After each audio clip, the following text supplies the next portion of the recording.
Okay, so good morning, sir. Good morning, everyone. So I'm the next reporter for this morning, and my topic is all about the cognitive development of a high school learners. So, but before we proceed, let us define first the word cognitive development. So, by definition, cognitive development it is the emergence of the ability to think, reason, and understand. And according to Jean Piaget, cognitive development happens in stages, and we already know that there are four stages in cognitive development, namely the sensory motor stage, the pre-operational stage, concrete operational stage, and the formal operational stage.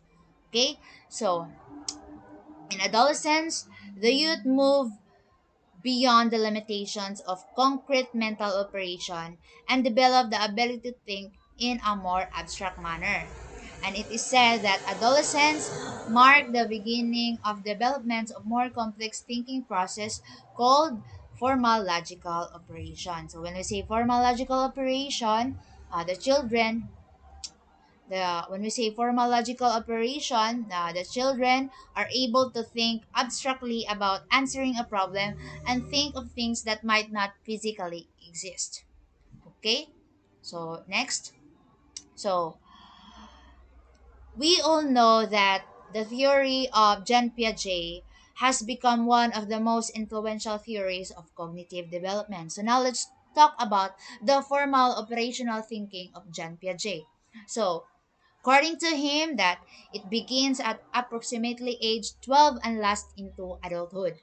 It marks a movement from an ability to think and reason from concrete visible events to an ability to think hypothetically, develop abstract thinking, and can solve systematically by using abstract concepts. So in this realm of thought, the adolescent begins to attain subtlety in thinking and entering the sphere of possible and futurables. So, formal operational thinking consists of these three, namely the propositional thinking, relativistic thinking, and the real versus possible. So, what is propositional thinking? So it's about making assertion outside visual evidence and stating what may be possible in things not seen by the eyes. Like for example, kung moingon ka og bag, automatic nga ang learner makagets na dayon siya nga ang bag pwede shoulder bag, ang bag pwede backpack, ug makagets usab siya nga ang bag napoy different colors. It can be green, yellow, or pink. So that is propositional thinking.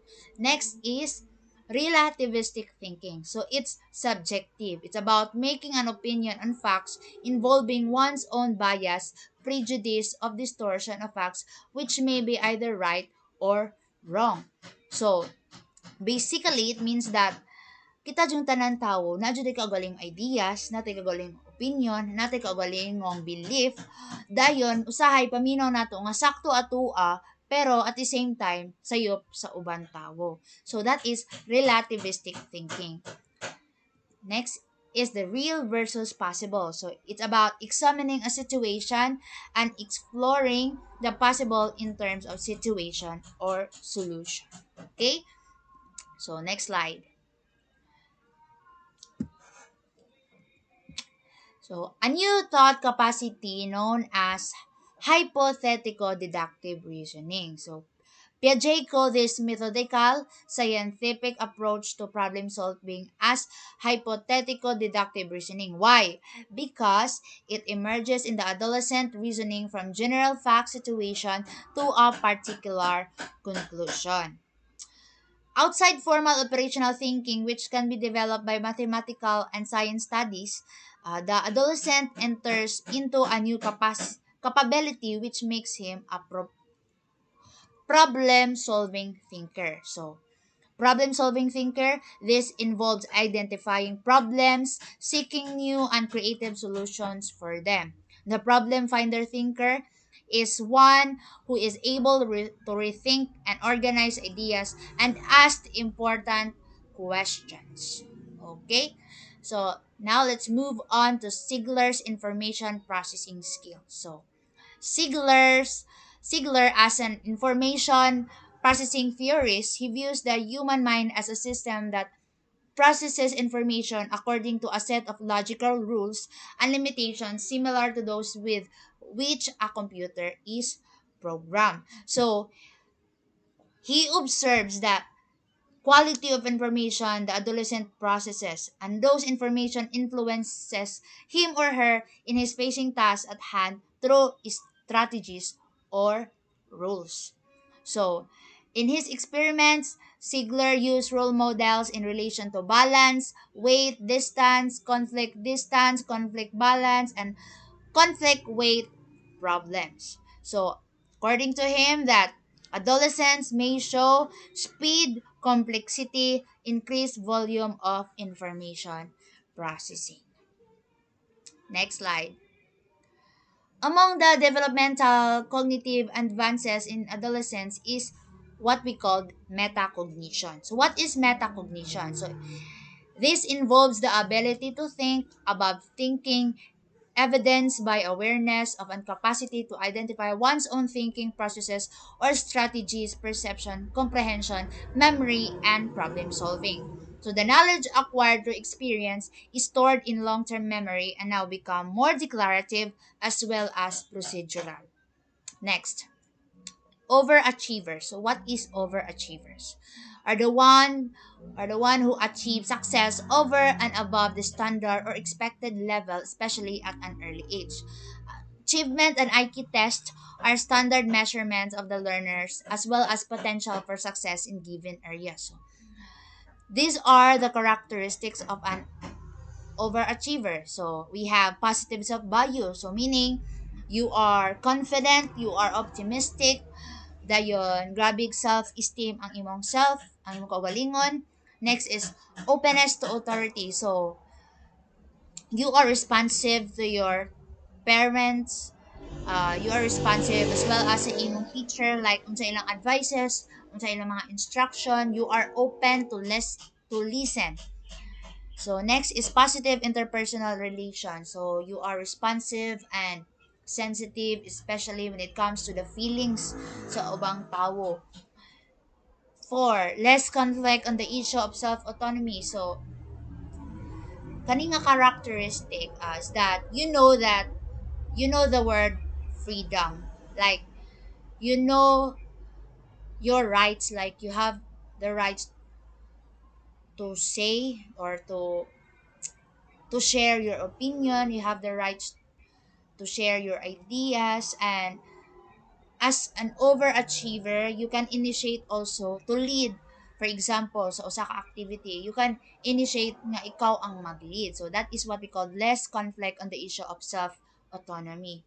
Next is academic orientation. So kani siya, of course, na jud kay passions, na kay interest sa pagtuon, na kay study habit, like gusto ka mag-explore, gusto ka mag-study, gusto kag maka-learn og bisan unsa nga butang. So that is academic orientation.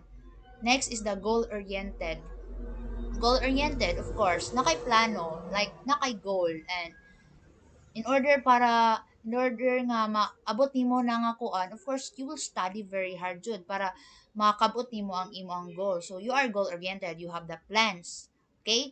So seven is control over anxiety. So ang overachievers, they can handle, they can manage stress or unsa pa na mga anxiety, bisan pag naay reporting ura-urada, they can manage kay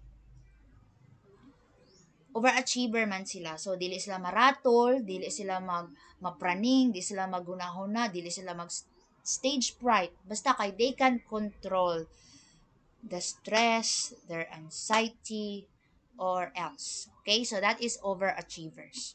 So, naputay, kung naay overachiever, of course, naputay underachievers. So, these are the individuals whose performance are below the measured IQ levels are labeled as underachievers.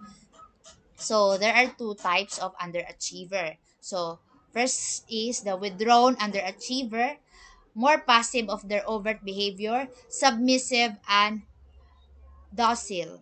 So, buot pasabot ani, kaning mga withdrawn underachiever katuning sige rag sunod unsay buhaton sa maestra unsay giingon sa maestra maminaw ra sila kung unsay isugo unsay mga instruction unsay nasa blackboard igo ra sila magsulat igo ra sila maminaw in short hilom ra kani sila sa klase there is no participation involved ing ana ning mga underachiever. And the next is aggressive underachiever. So tend to be talkative, if not disruptive and rebellious. As you can see, lahi ang withdrawn underachiever. Kaya ang withdrawn, generally, quiet sila. Pero ang aggressive underachiever, they are talkative. Okay? So, uh, parental involvement. So, as we all know that grabe kadako ang impact sa usa ka parent sa achievement sa usa ka bata. And according to the theories, kay daghan mag theories ang underachiever, daghang ga sulat didto nga ang achievement daw sa usa ka bata naka-base na kung unsa pag dala sa usa ka parent. Dili in dili kabali influence sa iyang mga kuan sa iyang mga friends kundili ang dakong impact ang influence sa usa ka parent. Okay? So, parents of high achiever demonstrate positive attitudes about learning, harmonious and supportive relationship, their own capabilities for success, encouragement and support for their children's achievement without undue pressure, active involvement in the school program and in parent-teacher community activities. So as you can see, ing-ani ang mga characteristic sa usa ka parent sa high achiever. Mo support like unsay decision sa bata, kabalo sila mo encourage, dili gina pressure. Of course, naapoy involvement ang usa ka parent sa mga activities sa school. Of course, ang parent kuan jud siya mag-encourage sa siyang anak dapat hatagan niya og mga words of wisdom iyang anak na magtuon kanunay positive attitudes about learning ana ang parents sa usa ka high achiever.